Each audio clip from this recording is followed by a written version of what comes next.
and fellow Republicans and threatening a gun shutdown. The nation's former spy chief now questioning his fitness for office. Hurricane watch, a massive storm gaining steam, barreling toward the U.S. Gulf Coast, where they're bracing for impact. Al Roker will join us. Crisis in the mail, an eye-opening new look at how the opioid epidemic and drugs ravaging so many families are flowing into the U.S. from China. Shopping wars. Google teams up with Walmart, taking aim at Amazon. How this new competition among giants could save you money. And a $700 million jackpot, one of the largest in history. The drawing just hours away. Are you feeling lucky? Nightly News begins right now. From NBC News World Headquarters in New York, this is NBC Nightly News with Lester Holt. Good evening, everyone. Thank you for being with us. Healer or antagonist? The answer may depend upon which Donald Trump you heard over the last 24 hours after casting himself as the victim of bad news coverage at a fired-up rally in Phoenix, blasting everyone from the media to fellow Republicans. The president appeared in Nevada today, where he returned to a call for unity based on common values. The head-snapping change of tones comes as the nation's former intelligence boss offers a troubling assessment of the commander-in-chief. Our national correspondent, Peter Alexander, has more.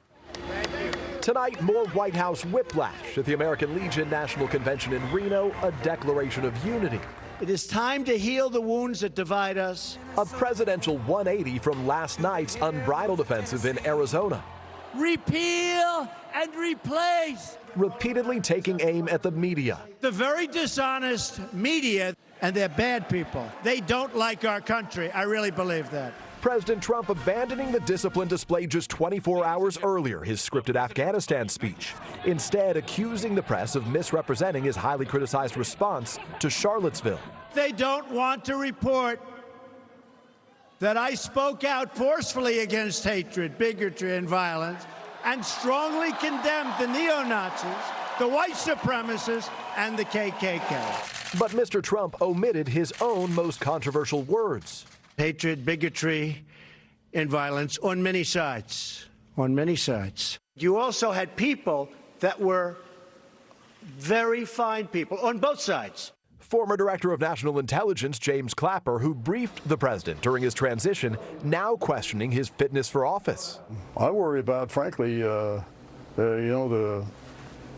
access to nuclear codes. On stage, playing to the crowd like an aging rocker, delivering riff after riff, threatening a government shutdown over his border wall.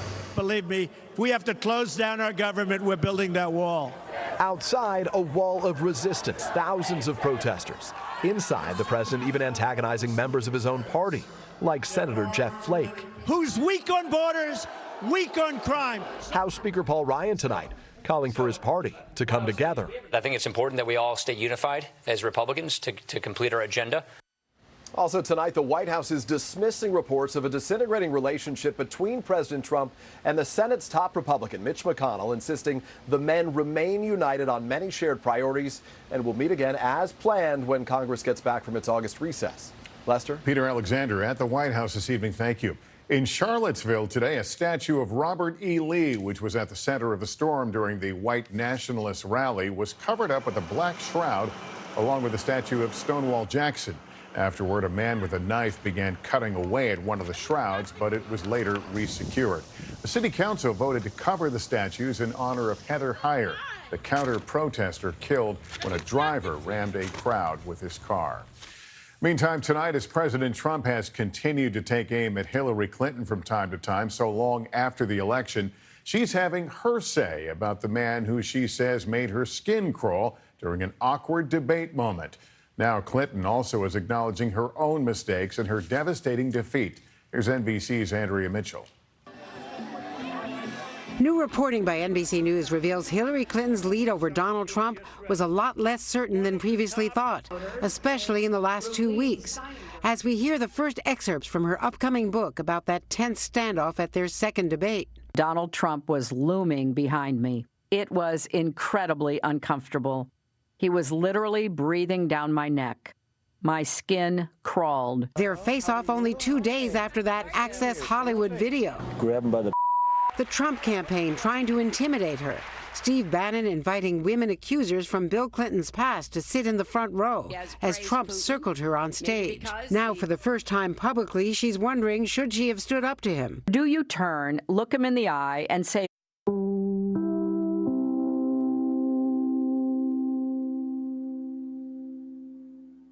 I have overlearned the lesson of staying calm, biting my tongue, digging my fingernails into a clenched fist. Could you tell that? I could tell, yes. It is incredibly, incredibly uncomfortable. It very much encapsulated a lot of the discomfort.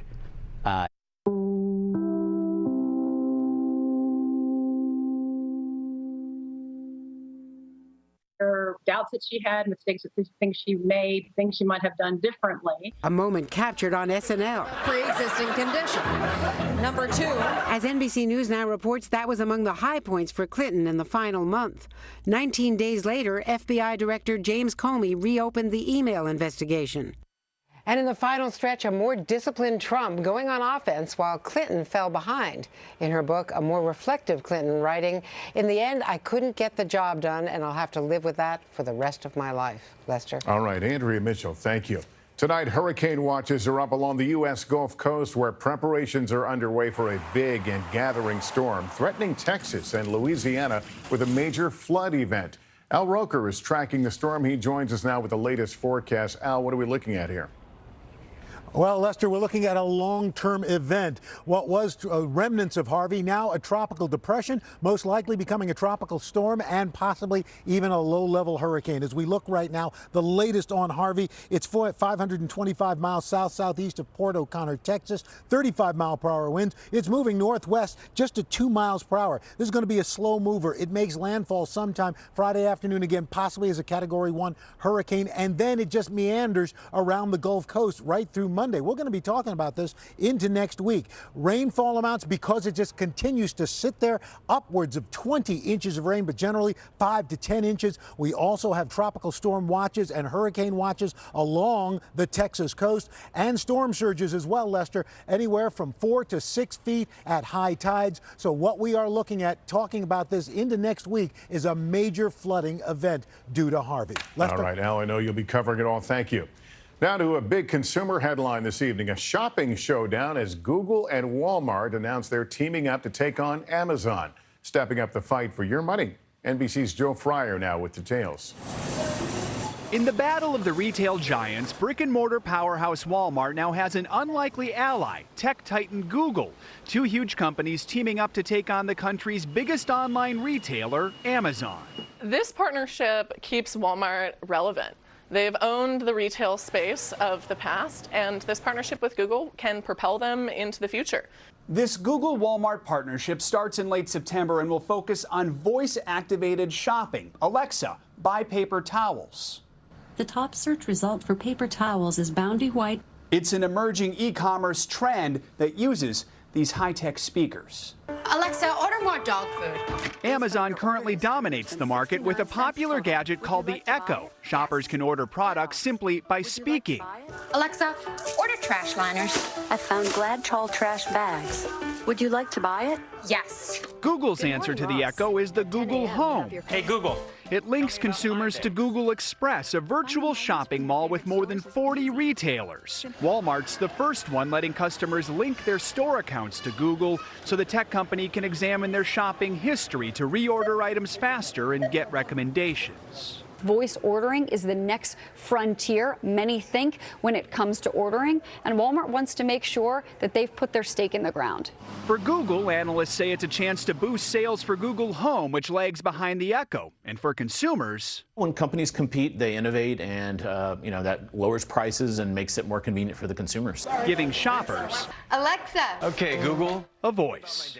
Joe Fryer, NBC News. As online shopping gets easier and easier, law enforcement says there's a flip side. A number of Chinese companies using internet sales to illegally ship dangerous drugs. And it's partly fueling the deadly opioid crisis right here in America. NBC's Jacob Soboroff has more in his series, One Nation Overdosed.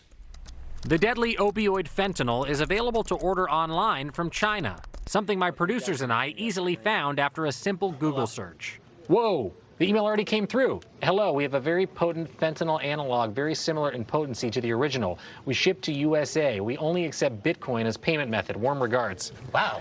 We didn't go through with our order, but days later we heard from Chinese officials who defended their role in America's overdose crisis. Here's what they said. So what he's saying is it's hard to say it's purely China's problem. He says there's plenty of blame to go around. China claims it's cracking down on the deadly drug, but it's still showing up in the U.S. directly from China. Every international piece of mail that enters the United States is subject to search by customs.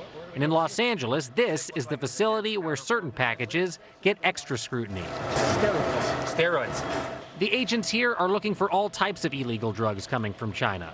Steroids, ecstasy, date rape drugs, and now fentanyl. Have you ever come into contact with fentanyl here? Yes.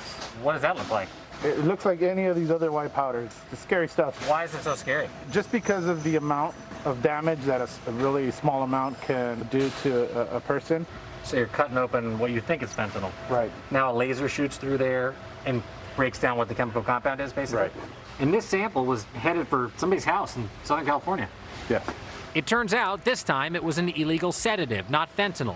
But with Chinese manufacturers continuing to make and ship variations of the drug, there's no telling what the next package will bring.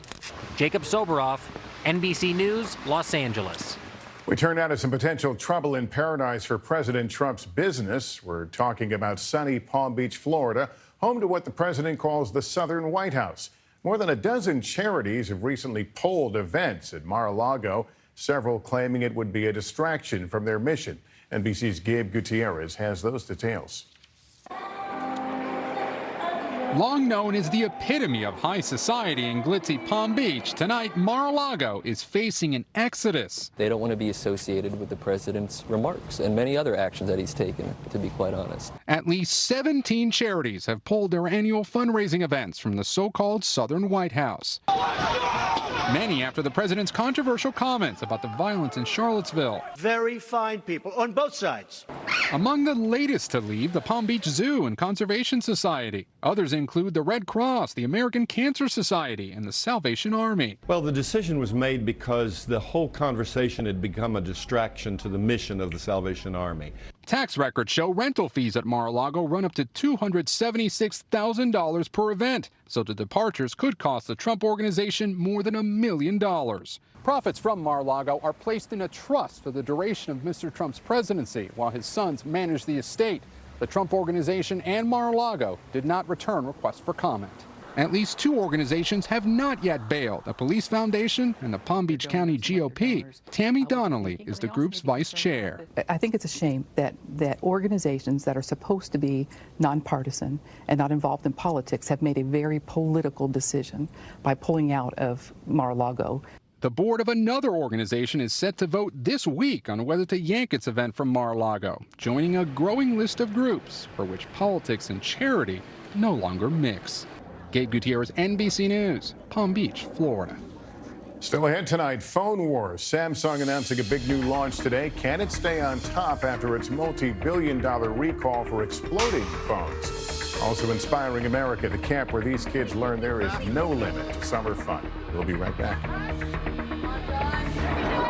Sharon was given a few months to live if her cancer wasn't treated. I was diagnosed with advanced non-small cell lung cancer, which I thought meant chemo. But a biomarker test showed I had high levels of PD-L1, which meant I could start with a different treatment. 1 year later, she's here with her family. A true story with Keytruda. On Keytruda, my scans started showing good news. In a clinical study, Keytruda offered patients a longer life than chemotherapy, and with high levels of PD-L1, it could be your first treatment instead of chemotherapy. Keytruda is for adults with non-small cell lung cancer that has spread, who test positive for PD-L1, and whose tumors do not have an abnormal EGFR or ALK gene. Keytruda helps your immune system fight cancer. Keytruda can cause your immune system to attack normal organs and tissues in your body and affect how they work, and may be serious and lead to death. See your doctor right away if you experience new or worsening cough, chest pain, shortness of breath, diarrhea, severe stomach pain or tenderness, nausea or vomiting, rapid heartbeat, increased hunger or thirst, constipation, dizziness or fainting, changes in urine, changes in eyesight, muscle pain or weakness, joint pain, rash.